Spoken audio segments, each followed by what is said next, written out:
I don't know if you've seen earth bag homes. Have you seen no, you haven't, huh? Earth bag homes. Yes. This is different from the tiny homes. Yeah, it's different. Tell me about it.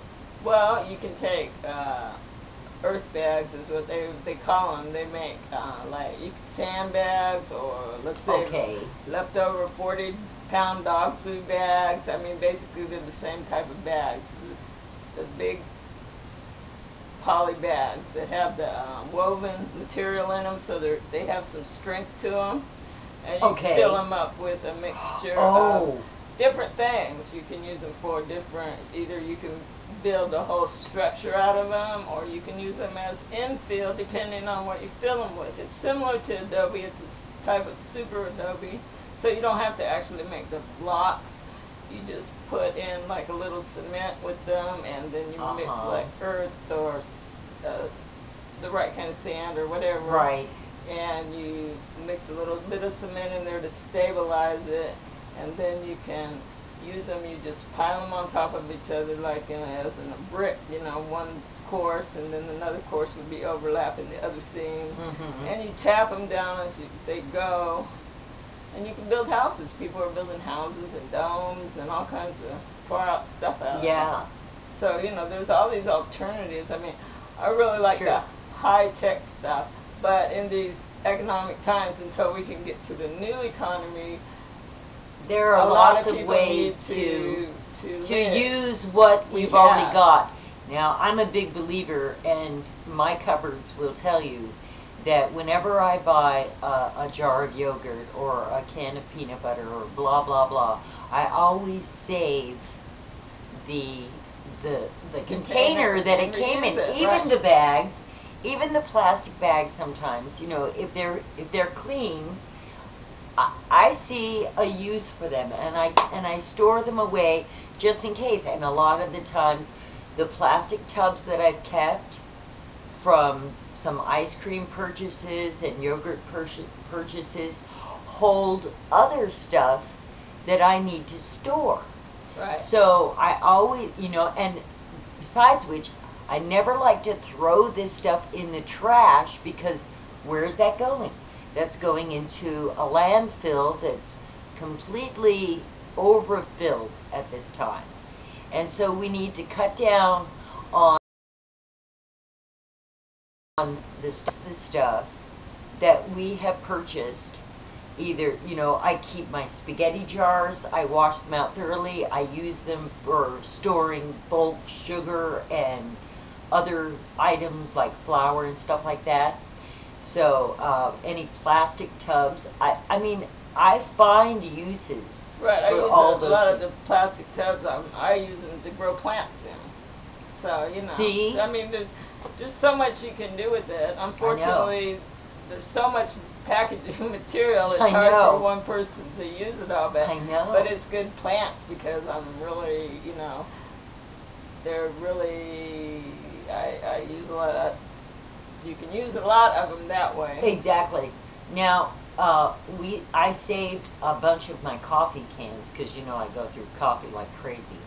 And I started saving the cans, because I told Frank, I said, you know, out in your garage where you need storage for screws and little stuff, you can use those. And he didn't really think about it until all of a sudden, oh, I think I like this.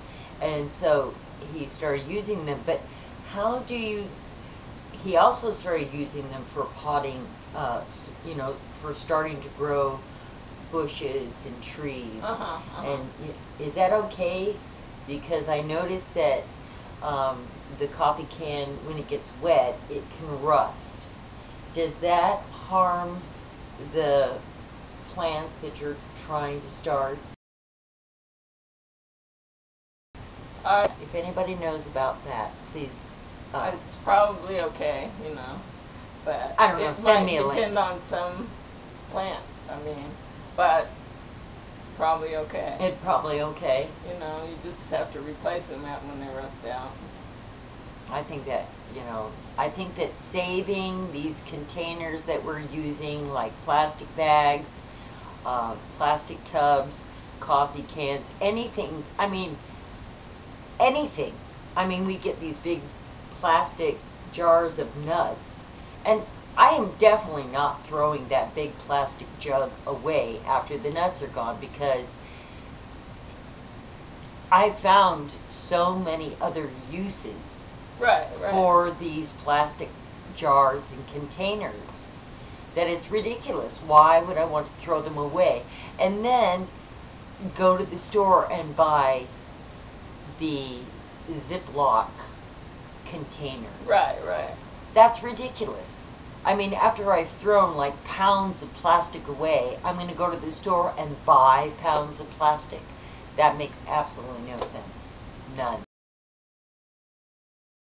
Right. I cycle the plastic grocery bags, of course, into garbage bags. I mean, I can't imagine buying garbage bags when... You know what else I use those for? When I am making bread, I cover, when I start my little yeast, at first I cover it with a plastic bag so that it traps the heat in there, and I sprinkle a little sugar on there, and it makes the yeast grow faster. And then I put it over on top of the dough that I'm going to set to rise. Okay. Because and I use it even after it gets sweaty. I shake it out and I dry it off, and I use it again to put the bread that I have made. Because what I discovered is that when you make the bread, it comes out with a crunchy crust at first, and I like that. But you can turn your crust soft by putting a plastic bag over it for a few minutes, and it helps trap the moisture, and it turns the crust soft. So if you like soft crust, cover your bread with plastic. If you like crusty crust, leave it out in the air.